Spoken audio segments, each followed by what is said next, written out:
Hello viewers, আসসালামু আলাইকুম। Welcome back to my channel Arishan lifestyle. তো চলেন আজকে ব্লগটি এখান থেকে শুরু করা যাক। তো আজকে হচ্ছে পঞ্চম রোজা। তো দেখতে দেখতে কিন্তু 4টি রোজা চলে গেছে। তো এই তো আজকে আসরের নামাজ পড়ে তারপর ব্লগটি আমি শুরু করেছি। তো দেখতেই পেলেন আমার ছেলে আমাদের নিচে একটা তরকারির বাজার আছে, তো সেখান থেকে তরকারি কিনে নিয়ে এসেছে। তো সে কি আনলো চলেন আপনাদের সাথে একটু শেয়ার করি। তো সে নিয়ে আসলো পাট শাক, কালো বেগুন, ধনিয়া পাতা, লেবু আর হচ্ছে কাঁচামরিচ। তো এই তো আমি সব কিছু সুন্দর করে কেটে বেছে ধুয়ে রান্নার জন্য রেডি করে নিয়েছি। তো এখন আমি রান্নাটা বসিয়ে দেবো। তো আজকে আমি ইলিশ মাছ দিয়ে বেগুন তরকারি রান্না করব আর পাট শাক ভাজি করব। আর আছে গতকালকের চাপা শুটকির ভর্তা। তো পাট শাক দিয়ে চাপা শুটকির ভর্তা খেতে কিন্তু একসাথে মিলিয়ে খেতে কিন্তু অনেক বেশি মজা লাগে। আর সাথে যদি একটা লেবু হয় তাহলে তো আর কথাই নেই। তো যারা যারা এভাবে খেয়েছেন তারাই বলতে পারবেন যে কতটা মজার, আর যারা খাননি অবশ্যই ট্রাই করে দেখতে পারেন। তো এই তো কথা বলতে বলতে আমি রান্নাটাও বসিয়ে দিয়েছি। তো প্রথমে আমি মাছগুলো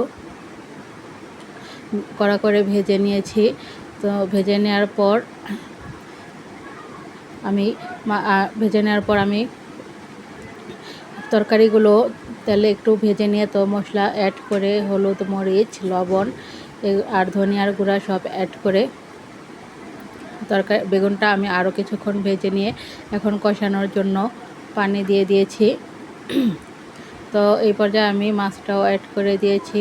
তো এখন তরকারিটা কষানো হোক, আর অপর চুলাতেও আমি ভাতটা বসিয়ে দিয়েছি। তো প্রথমেই কিন্তু আমি পাট শাকটাও একটু ভাপিয়ে নিয়েছিলাম। তো এই চুলাতে আমি ভাত বসিয়ে দিয়েছি, আর এই চুলাতে আবার তরকারিটাও কষানো হচ্ছে। তো এর মধ্যে আমার হাজব্যান্ডও আবার ইফতারি নিয়ে চলে আসলো। তো এই তো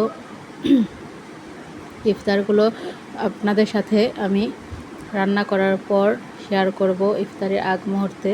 তো এই তো আমার বেগুন তরকারিটা সুন্দর করে কষিয়ে নেওয়া শেষ। তো এখন ঝোলের পানি অ্যাড করে দিচ্ছি।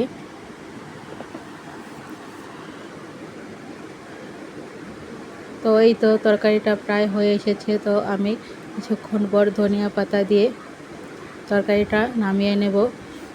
তো এই তো ভাতটাও বলক এসে পড়েছে। আর এই তো আমি বেগুন তরকারিতে এখন ধনিয়ার পাতাটা অ্যাড করে দিয়েছি। তো কিছুক্ষণ পর নামিয়ে নেব। ভাতটা হয়ে গেছে, আমি এখন ভাতটা মাড় ঝরিয়ে নেব। তো এই তো বেগুন তরকারিটাও আমার হয়ে গেছে। এখন আমি পাট শাকটাও ফ্রাই করে নেব। তো কেমন কাটছে সকলের রোজা, রমজান মাস। তো আশা করি সকলের রমজান মাসটি নামাজ রোজার মাধ্যমে ভালোই কাটছে। তো আমাদের রমজান মাসটাও কিন্তু ভালোই কাটছে। তো এবারে রোজাগুলো রাখতে কিন্তু কোনো কষ্টই হচ্ছে না। তো এই তো আমি পাট শাকটাও বসিয়ে দিয়েছি। প্রথমে আমি পেঁয়াজ মরিচগুলো একটু ভেজে নিয়ে তারপর পাট শাকটা দিয়ে কিছুক্ষণ নেড়ে চেড়ে উঠিয়ে ফেলেছি। তো এই তো কী রান্না করলাম চলেন আপনাদের সাথে একটু শেয়ার করি। এই তো ইলিশ মাছ দিয়ে বেগুন তরকারি রান্না করলাম, আর হচ্ছে পাট শাক ভাজি করেছি, আর গতকালকের চাপা শুটকির ভর্তা। তো এই ছিল আজকের রান্না। তো এই তো ইফতার, এখানে আছে 2টা চাপ আর হচ্ছে বাটার নান আর হচ্ছে সালাদ আর বেগুনি। তো এই তো আমার হাজব্যান্ড এখন ইফতারগুলো বানিয়ে নিচ্ছে, যেহেতু ইফতারের টাইম হয়ে এসেছে আর বেশিক্ষণ সময় বাকি নেই। তো এই পর্যায়ে আমি ব্লগটি এখানেই শেষ করে দিচ্ছি।